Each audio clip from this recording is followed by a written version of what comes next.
Broad sheet کے issue پہ بات کرتے ہیں. حسن صاحب یہ فرمائیے کہ براڈ شیٹ والا معاملہ جب سے آیا پاکستان میں ایک مطلب زلزلے والی کیفیت ہے, یہ تنازع جو سامنے آیا, تو آپ یہ فرمائیے کہ جنرل پرویز مشرف کے دور میں یہ معاہدہ ہوا, پھر انہوں نے منسوخ کر دیا, پھر ایک طویل عدالتی جو ہے وہ ایک پروسیڈنگس چلیں, اور اس کے بعد اتنے ملین پاکستان کو ادا کرنے پڑے. معاہدے سے لے کے پیمنٹ تک کا طویل سفر, آپ کے پاس کیا تفصیلات ہیں اس کی؟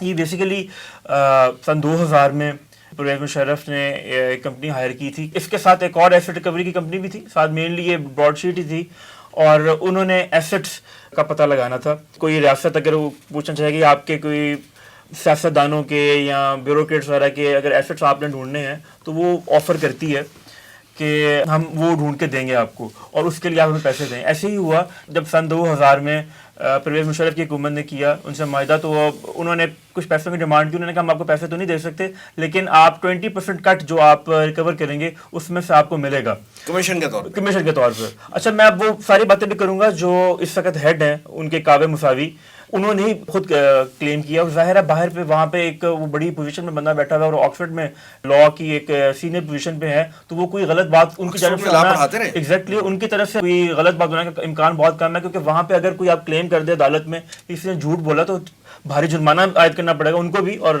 ان کی کمپنی کو بھی. تو بہرحال پھر اس کے نتائج کا دیکھیں, براڈ شیٹ ہائر تو ہوئی اور اس سے صاف پتہ لگ رہا تھا کہ اس میں جو نیت ہے اس وقت کی حکومت کی وہ کچھ اچھی نہیں ہے.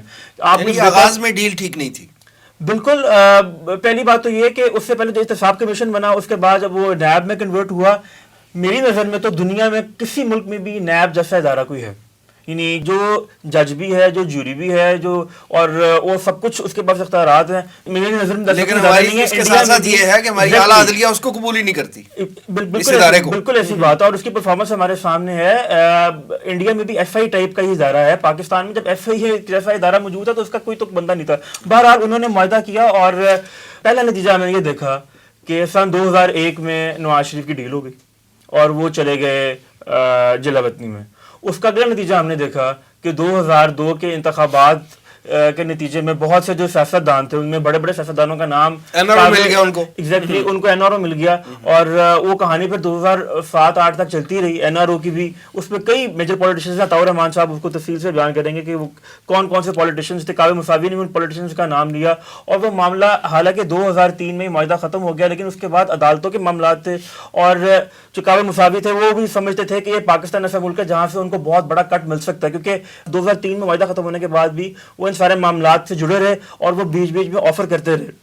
اس میں آگے آپ دیکھتے ہیں اور اس کے ساتھ ساتھ عدالتی کارروائی بھی چلتی رہی. اور کعبے مساوی نے یہ بہت واضح طور پہ کی ہے کہ جو نیب ہے اس کا مقصد ہی یہ ہے کہ یہ بلیک میل کرتی. کہتے ہیں ہم جس شخص کا نام ان کو بتاتے تھے کہ اس کے ایسٹس ہیں, چند دن بعد وہ اپنے اکاؤنٹ سے پیسے نکال لیتا تھا, اور کہتے جب ہم پیسوں کی ڈیمانڈ کرتے تھے تو وہ کوئی نہ کوئی بہانہ بنا دیتے تھے. اس کے بعد ظاہر ہے اب اس گورنمنٹ نے آ کے بھی پیسے ان کو دیے ہیں, وہ احتساب کرنے والے اور جن کا احتساب ہو رہا تھا وہ سب ملے ہوئے تھے. بالکل. اور اس کے بعد چند سال پہلے میرے خیال اس نے 2012 کا ذکر کیا کہ انجم ڈار نامی ایک شخص ان کے پاس آیا اور اس نے کہا کہ نواز شریف کئی ملین ڈالر اس نے آفر کیے کہ جو نواز شریف کے معاملات ہیں ان کو آپ ڈسپوز آف کر دیں. اسی طرح اس حکومت کے دور میں بھی انہوں نے کلیم کیا کہ کوئی شخص آیا, جب انہوں نے کہا کہ میں آپ کو جرمانہ معاف کر دیتا ہوں, آپ میرے سے یہ جو ڈیل ہے یہ جاری رکھیں, تو اس پہ انہوں نے بظاہر یعنی اس کے جو کلیم کیا ہے اس نے یہ کہا کہ انہوں نے کٹ مانگا تھا موجودہ حکومت نے. ہمارے پرائم منسٹر صاحب بھی تو یہ کہہ رہے ہیں نا کہ ایک ظفر نامی بندہ ان سے ملا تھا اور انہیں نہیں پتا تھا کہ یہ براڈ شیٹ کا بندہ ہے. ایگزیکٹلی.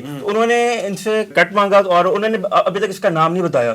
دوسری بات انہوں نے ایک اور بڑی ٹیسٹنگ کی کہ سعودی عرب سے انگلینڈ $1 ارب کی ٹرانزیکشن ہوئی ہے, اس میں اس نے ان کی تفصیل تو نہیں بتائی. باقی بات تو کون سے سیاستدان تھے عطاء الرحمان صاحب بتائیں گے